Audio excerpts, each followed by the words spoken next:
đây ngày nay dương đào tam coastal và tam chne cái nó pi therung cả dù từ đó men lý chỉ mở đào đào bàn cầu lỗ năng ấy chỉ lên đào nhà muối bây giờ cái này hai xuân sạch đào màu được muốn đó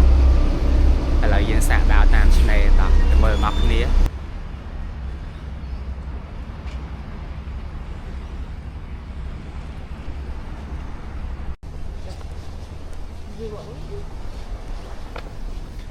chuyện này trộn trâu chỉ hiện mùi này xương sạch nó là hiện đào tam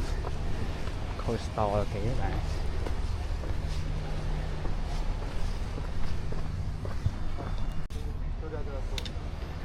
đây chỉ miền nè cái đào đây tới ba khơi miền mình chạy còn đào tam mà trọ sầm một nó mà miền phơi đào chẳng thấy giờ mặt đào mùi phơi làm tàu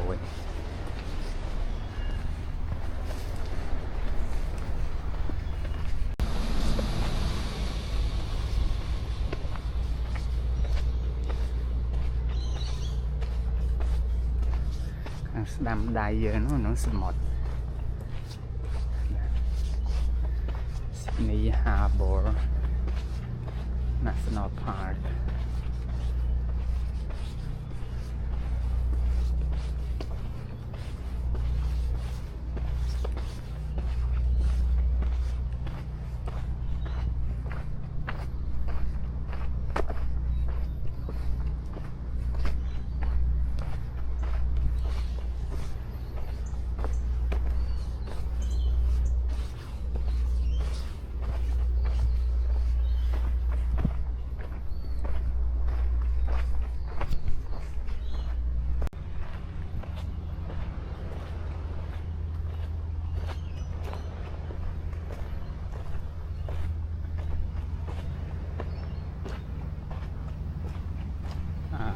giờ mặt đài checkpoint mũi này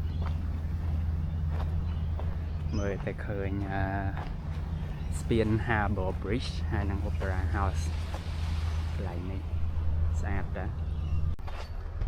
đôi y nó một con cọt Spion cồn ngại quạt đào tam prey này màu tại gì này cào nó về đào tới về điện học này chẳng bẻ đầy lấy điện đào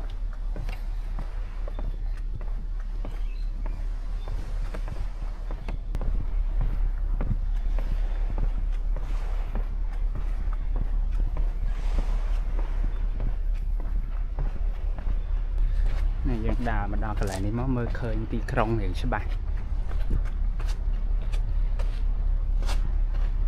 lời cái đào cho thấy mà chụp nắng miền mình đa mùi đây mình ngặt với tay cò mình u ọ đây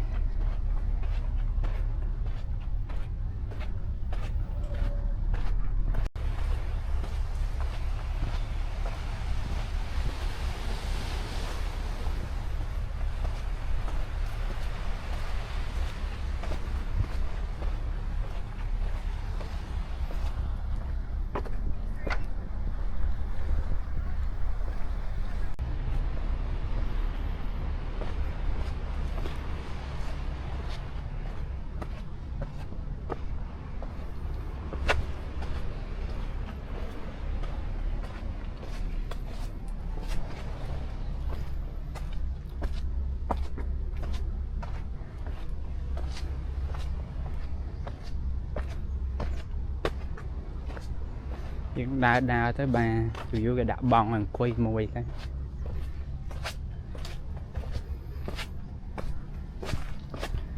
miền bong sở này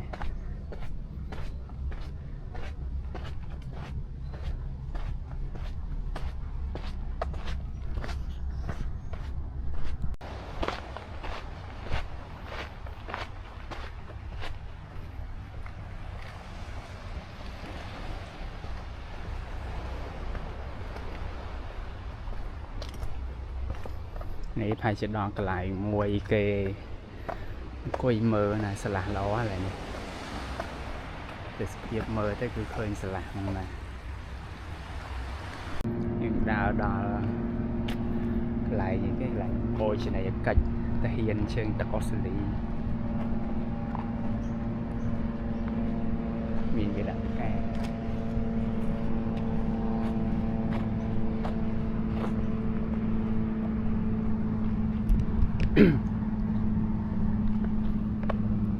សើមានផ្លាកឈ្មោះដែរឈ្មោះកប៉ាល់នេះថ្ងៃមុនគេធ្វើ Anzac Day ហ្នឹងថ្ងៃមិញ HMS Sydney HMS Waterham ឈ្មោះកប៉ាល់ហ្នឹងហើយជាកប៉ាល់ទាំងអស់ហ្នឹងមិនដឹងថាលិចឬក៏គេ decommission អូខេនេះ HMS Parramatta អាឡឺម៉ង់អូខេបាទអាឡឺម៉ង់បលិច Torpedo កប៉ាល់ជាមួយទឹកបលិចនៅពេលដែលលិចកប៉ាល់មួយវាមិនមែនលិចតែកប៉ាល់ទេបាទមនុស្សនៅក្នុងកប៉ាល់នាវិកទាំងអស់លិចទៅតាមណែសិតតែកប៉ាល់លិចបាទសិតតែកប៉ាល់ហើយនេះកប៉ាល់ជើងទឹកដែលលិចការសម័យសង្គ្រាមតាំងពីសង្គ្រាមលោកលើកទី1រហូតមកសង្គ្រាមលោកទី2សង្គ្រាមវៀតណាមមានច្រើនហ្នឹង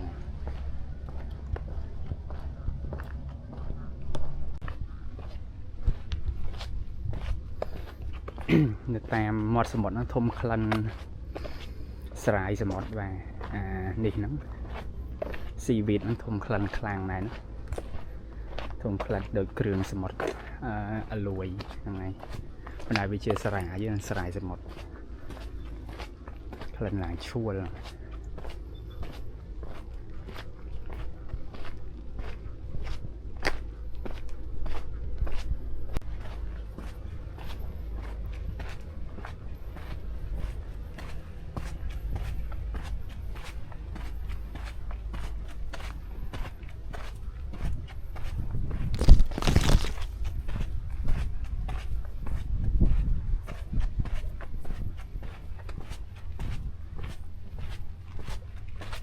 mấy cái lời hiện bài ngày ấy chẳng mà hai chị dừng dầu muộn dầu muộn bẹoវិញbài ngày là lỏ này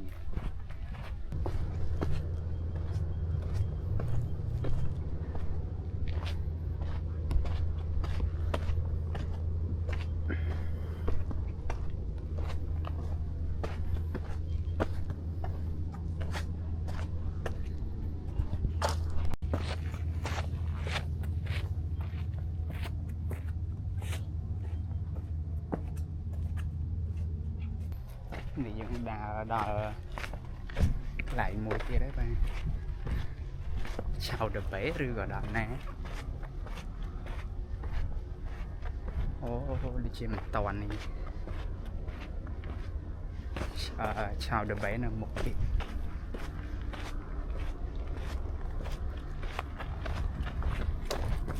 miền kia rồi hạt ra là màu pin đỏ ngay vậy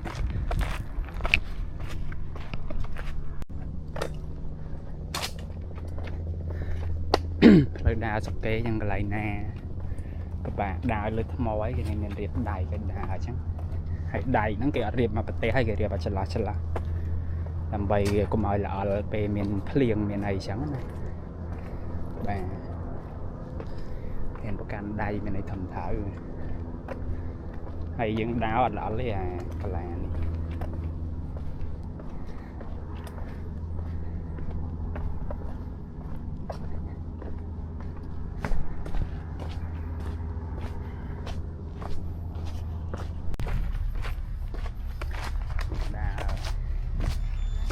là ban ngày đại thân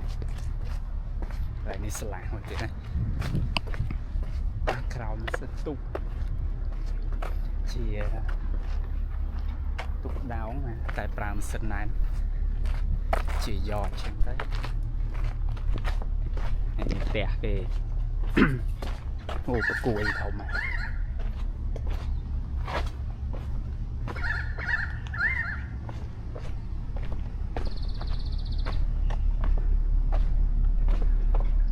lời đào xa này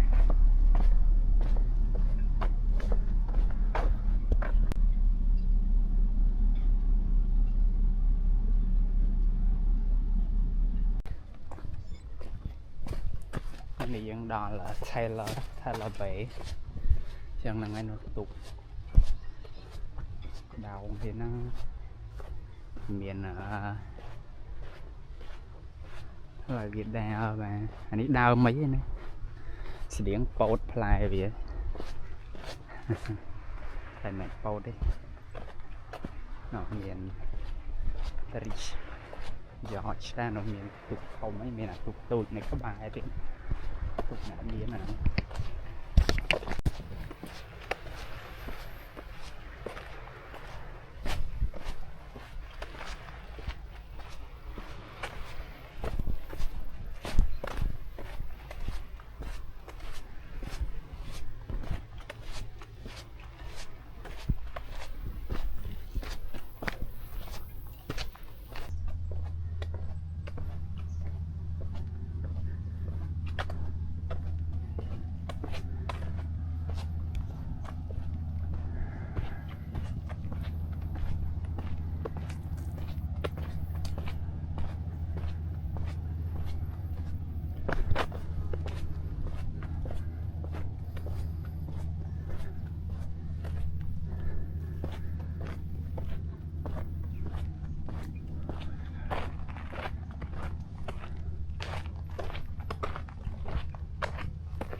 ទីក្រុងគេហ្នឹង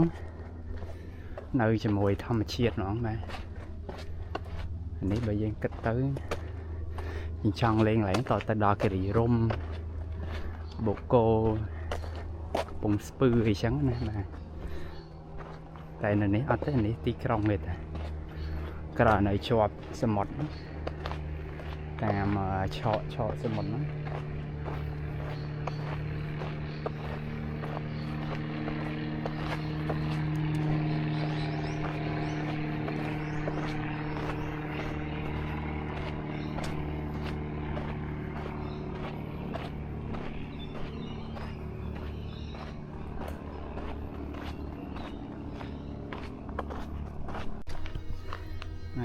ឥឡូវនេះខ្ញុំចុះនៅនេះបងឥឡូវខ្ញុំដើរចេះមកឥឡូវមកដល់នេះហ្នឹងហើយបានច្រើនណាស់ដើរទៅបាទកន្លែងខ្លះក៏កាត់ព្រៃទៅកន្លែងខ្លះកាត់ផ្ទះគេផ្ទះដែលគេបែរមាត់សមុទ្រនេះហើយគេតែងតែមានផ្លូវ passwalk មួយហ្នឹងដើរសម្រាប់ឲ្យយើងដើរតាមឆ្នេរគេ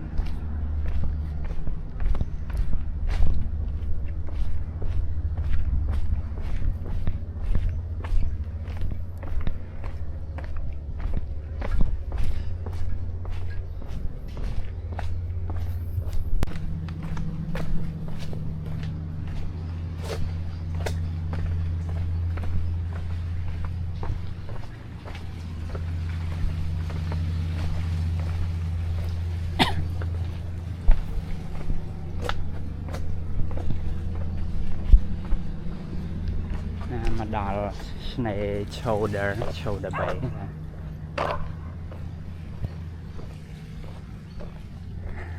កន្លែងនេះដូចជាមិនមានអ្នកមកមួយទឹកអីទេអាចថាទឹកមិនសូវល្អឬក៏មិនមែនជាឆ្នេរល្បីអញ្ចឹងណាមានផ្កាសមុទ្រដែរតា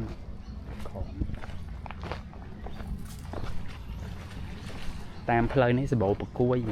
តាមមកជួបប្រគួយ 2-3 មែធំមែតូចឡើយយើងដល់ឆ្នេរមួយទេបាទ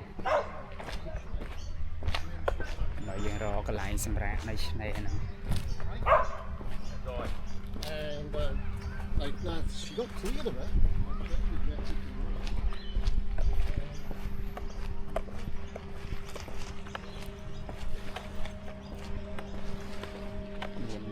Lên cục với bạn nói sky đánh chạm nó cái đá ngày xong sao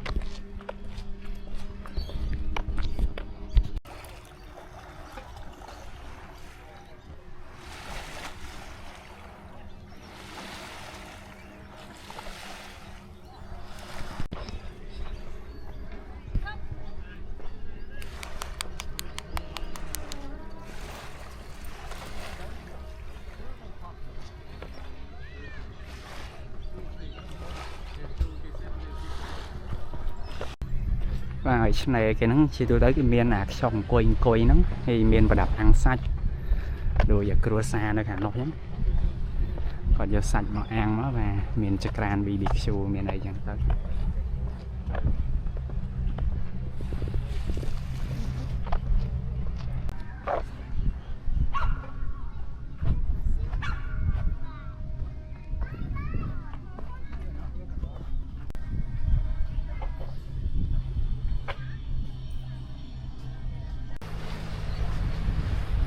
đã cắm hàng kia mình hàng lôi hay chỉ local attraction xem những cái square này là Sydney tạm bờ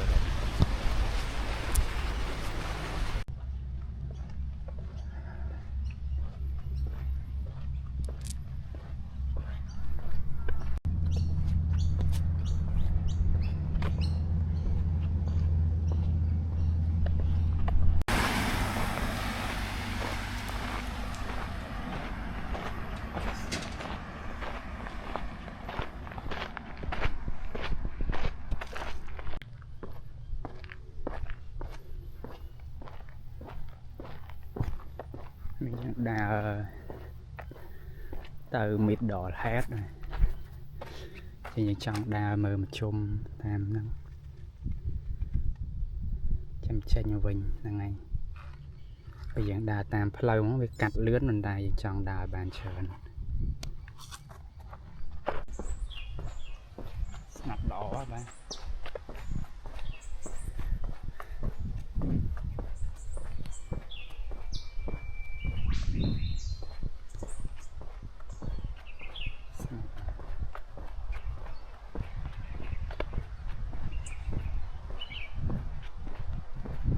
mò trồng lại nó lọt đà về từ lên mẹn lý là này mẹn lý được rồi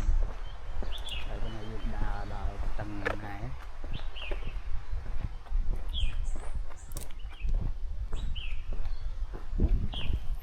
យើងចុះពីផ្លូវជាតិណាផ្លូវកស៊ូមកដើរផ្លូវដើរវិញគឺកន្លែងនេះគេធ្វើឲ្យដៃដាក់ក្រាទៅឲ្យដើរទៅđấyស្អាតទៅមើល view ហ្នឹងឃើញស្អាត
cái nàyនេះកន្លែងគេ set up កំភ្លើងធំជំនាន់មុននេះ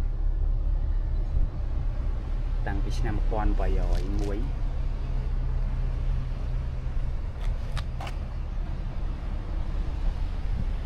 ្នឹងហើយ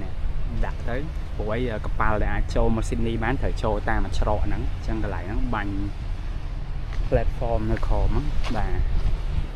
នេះឡើយនេះរៀបកំភ្លើងធំបាញ់កុំឲ្យកប៉ាល់ចូល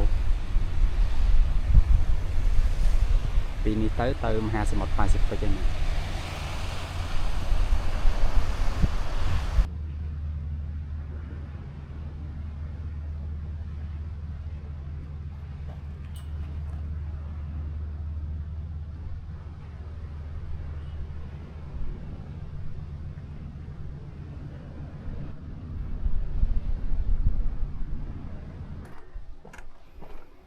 lại dương bắt to thế nào tiết ba bàn 6 kg chiên hết đào nắng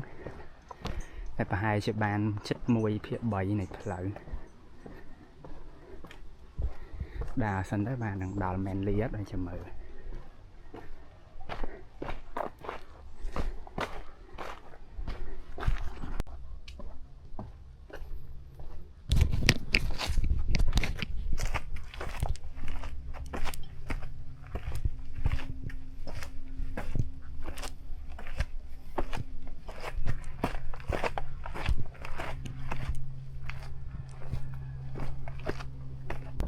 នេះយើងដើរពាត់ទៅបានម្ដុំហ្នឹងកន្លែងគេដាក់កំភ្លើងធំជំនាន់មុនមកគិតទៅនេះមកដល់ឃើញគេទុកកំភ្លើងធំ2នេះបែរទៅរកមហាសមុទ្រហ្មងការពារកាលពេលហ្នឹងអង់គ្លេសវាមកដាក់អាណានិគមបានមុនអញ្ចឹងខ្លាចពួកបារាំងពួកអេស្ប៉ាញមកដាក់ដែរអាណានិគមអង់គ្លេសដែលនៅអូស្ត្រាលីហ្នឹងគេរៀបចំការពារអញ្ចឹងនេះ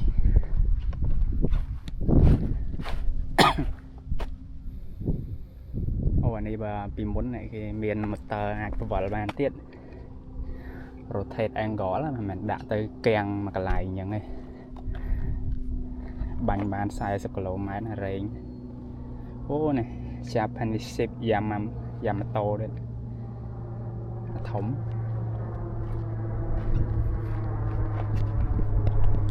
នេះក៏ជាកន្លែងប្រវត្តិសាស្ត្រដែរស្ងាត់ល្អណាស់បាទ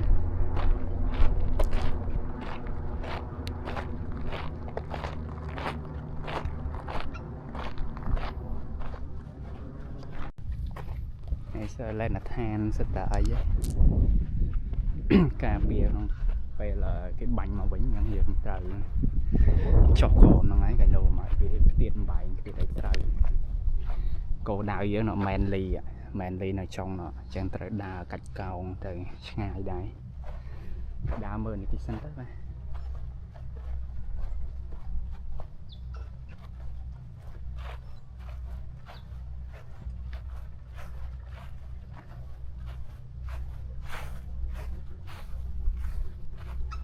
មានអ្នកគេមកកាត់ស្មៅនៅធំក្លិនទៅកាត់ហើយ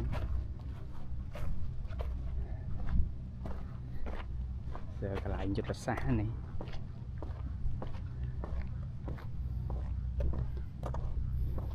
តែបើឃើញណាដូចជាអត់មានអ្នកមកលេងទេគេបើកឲ្យយើងចូលបណ្ដាប្រជាជនគេមិនមកលេងកន្លែងចេះ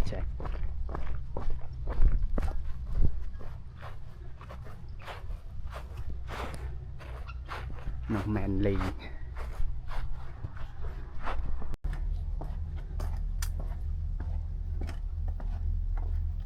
នេះឡើងការពារពីយន្តហោះធ្លាក់ក៏បែករបស់ជប៉ុនវិញមកជំនាន់សង្គ្រាមលោកលើកទី1ទី2ទៅដឹងកន្លែងនេះជប៉ុនវៀតទីកាលហ្នឹងនេះសើលែនឋាននេះណោះហ្នឹង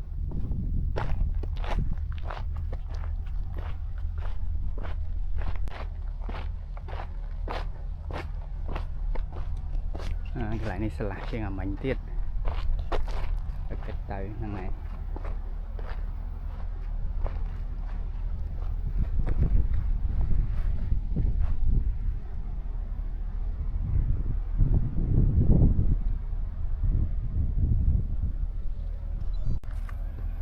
អានេះក៏ភ្លើងធំនេះអាចលើកចុះឡើងបានណា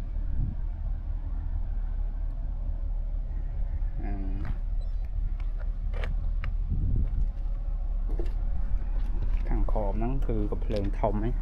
តែលើគេដកចាញ់ហ្នឹង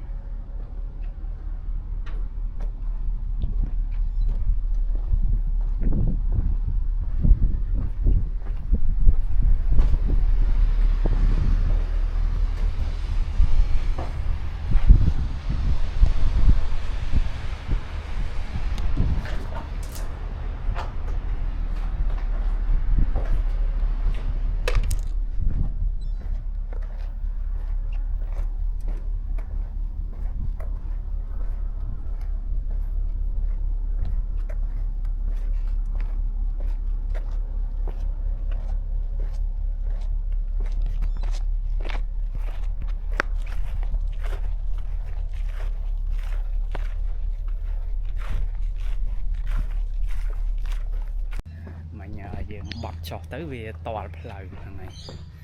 ចាឥឡូវយើងដើរមកលើផ្លូវឡានវិញ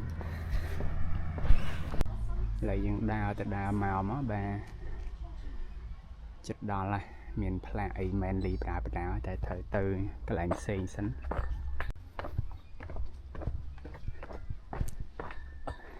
ឃើញចដានេះហើយឃើញប្រាសាទព្រះវិហារបាទការខ្ញុំទៅរត់21គីឡូចដាថ្មីដែលគេធ្វើស្តៀងចឹងដែរតែប្រាសាទយ៉ាងឥឡូវខូចច្រើនដោយសារសង្គ្រាម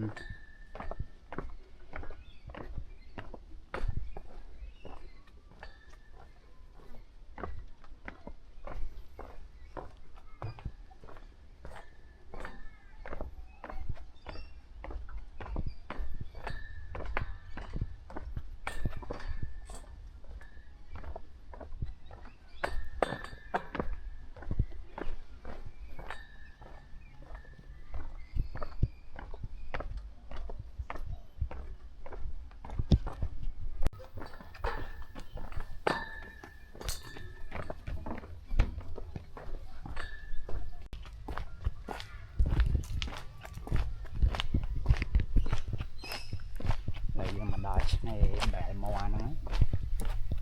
ចេញសល់ដូចជា2 3ឆ្នេរទៀតបានដល់មែនលីអាចដើរដល់ហ្នឹង10គីឡូហើយឥឡូវដល់មើលឆ្នេរបែលមកហ្នឹងតិចទៅ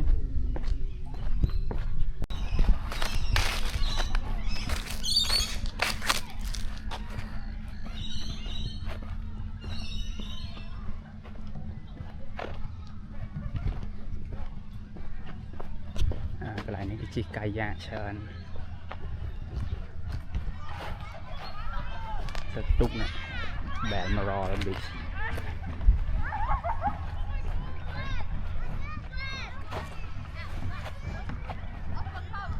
ឈប់សម្រាប់ណាបន្តិចសិន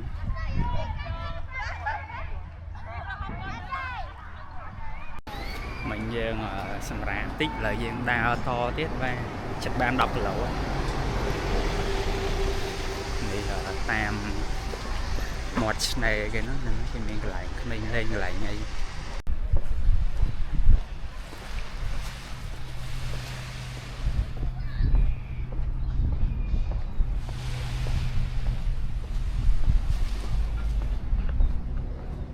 បែលមករល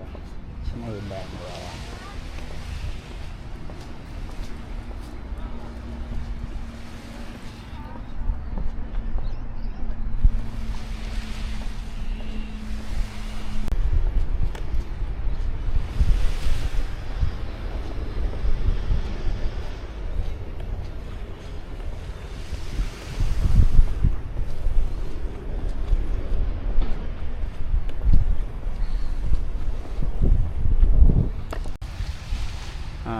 ឆ្នេរកន្លែងនេះមើលខ្សាច់ទៅដូចយើងខាញ់មកឆ្នេរខ្សាច់វាពណ៌សណាជាទូទៅនៅអូស្ត្រាលីនឹងឆ្នេរខ្សាច់វាដូចខ្សាច់គេចាក់យកមកសង់ផ្ទះខ្សាច់ចាក់បេតុងអីចឹងខ្សាច់នេះខ្សាច់សដូចស្តៀងនៅស្រុកយើងដែរ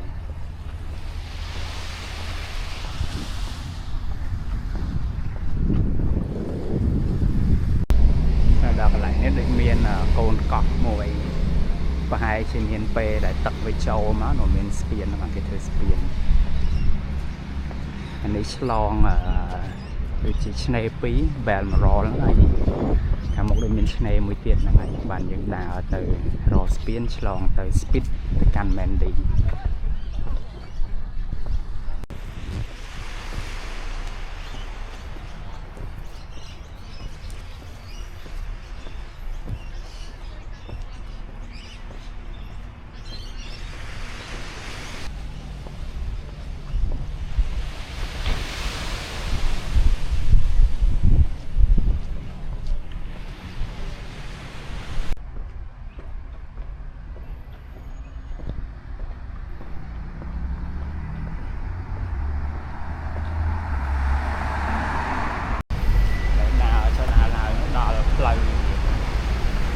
ជាច្រើន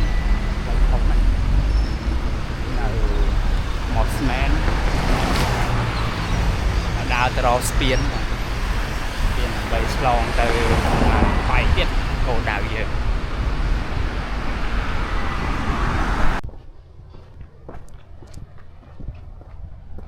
មេឃចិត្តឡើងអត់ទេ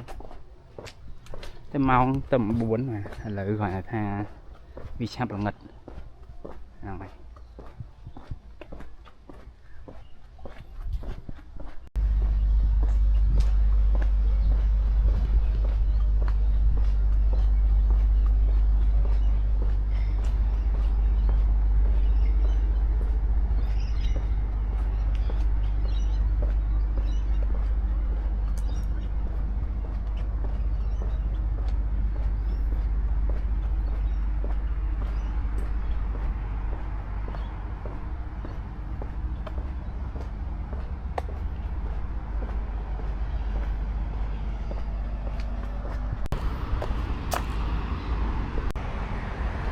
ឥឡូវយើងដើរបាន12គីឡូកំបីហើយប៉ុន្តែដោយសារពី speed ទៅ Manly ហ្នឹងដូចជា10គីឡូទេឥឡូវសម្រាប់ថាយើងចប់ការដើរប៉ុណ្ណឹងហើយយើងជិះទៅ Manly ហ្មងមកជិះឡានក្រុងទៅ Manly ហ្នឹងអាចលឿនជាងបើយើងដើរវាត្រូវចំណាយពេល2-3ម៉ោងហើយទៀតវាល្ងិតពេកហ្នឹងហើយអញ្ចឹងចាំតែមើល Manly អស់គ្នាដើរបាន13គីឡូចង់ដើរគ្រប់ឲ្យដល់ដែរប៉ុន្តែវាត្រូវការពេលតិចដើម្បីលើក្រោយតែលើក្រោយដើរឡើងវិញអស់ច្រើនដែរថ្ងៃពេញនិយាយទៅចេញមកពីផ្ទះម៉ោង11ដែរតែយើងដើរ13គីឡូហ្នឹងឥឡូវម៉ោង7:04ហើយចាំដល់មេឃដល់5ហើយយប់ពេលអត់កើត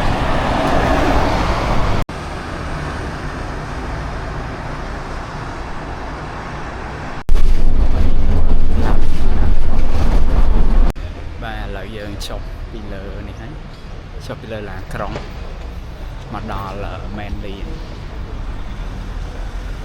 តែយើងដើរទៅឆ្នេរ Manly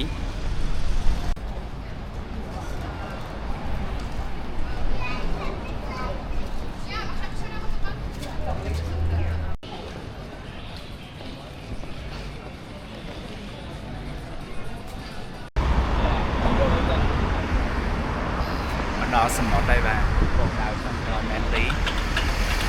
ផ្លូវកាត់ពាក់កណ្ដាលផ្លូវជិះឡានក្រុងមកវិញហ្នឹងហើយតែមកដល់ហើយ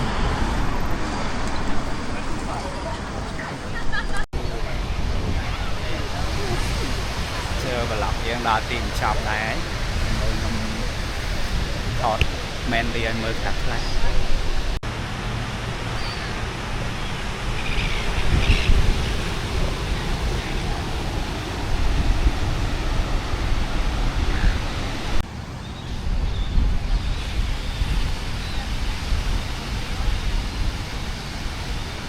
Manly ហ្នឹងឆ្នេរវាធំណាស់